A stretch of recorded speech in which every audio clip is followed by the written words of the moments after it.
सभी देवताओं ने कहा महादेव आपके भक्त हमारे लिए प्रणम्य माने जाते हैं। देवताओं ने बार बार वचन दिया भगवान शंकर जी को कि महादेव हमारे भक्त हमको हम सबको प्रिय लगते हैं, लेकिन आपके भक्त जो है ना वो हमारे लिए प्रणम्य ये वंदनीय है।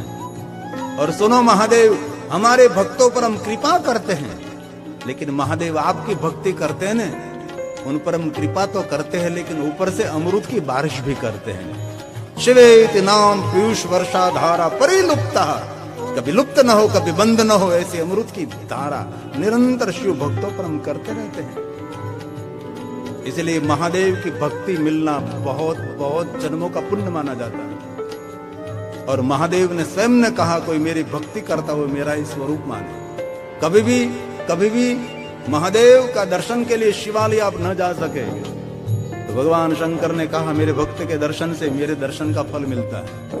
ये शिव भक्तों की महिमा मानी जाती है। और शिव महापुराण में ब्रह्मा जी ने नारद जी को कहा सुनो नारद, जिनके भाल में भस्म का त्रिपुंड रहता है, जिनके कंठ में रुद्राक्ष रहता है, जिनके मुख में पंचाक्षर मंत्र रहता है, उस मानव के दर्शन करने मात्र से त्रिवेणी यात्रा का फल मिलता है। धर्मक्षेत्र महाक्षेत्र गंगा कालिंदी संगम में प्रयाग परम पूर्ण ब्रह्मलोक से वर्तमाने प्रयाग तीर्थ की यात्रा का फल मिलता है। तो इतना तो सोचो कि जिनके भाल में भस्म हो, जिनके कंठ में रुद्राक्ष हो, जिनके मुख में नीलकंठ का नाम हो, उनके दर्शन मात्र से प्रयाग तीर्थ की यात्रा मिलती है।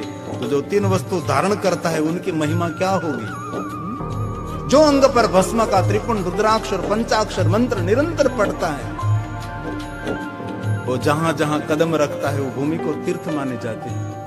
और शिव महापुराण में ब्रह्मा जी ने नारद जी को बताया कि त्रिवस्तुधारी जहां निवास करता है ने ये भूमि भी वंदनीय मानी जाती है। ऐसे बहुत सारे शिव भक्तों को हमने देखा है, नित्य भाल में भस्म का त्रिपुंड रहता है, अंग पर निरंतर रुद्राक्ष रहता है, मुख में पंचाक्षर मंत्र का नाम रहता है।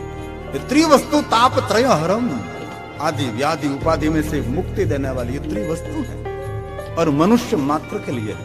इसमें कोई गिनाती जाति भाद मेरे शंकर जी के दरबार में नहीं है। चारों वर्णों का स्वीकार करने वाला देव, वर्ण से भ्रष्ट हुआ वो भी स्वीकारने वाला देव शंकर जी है। अधिकारोस्ति सर्वेशा, यही शंकर यही महादेव। और बार बार मैं दिल से कहता हूं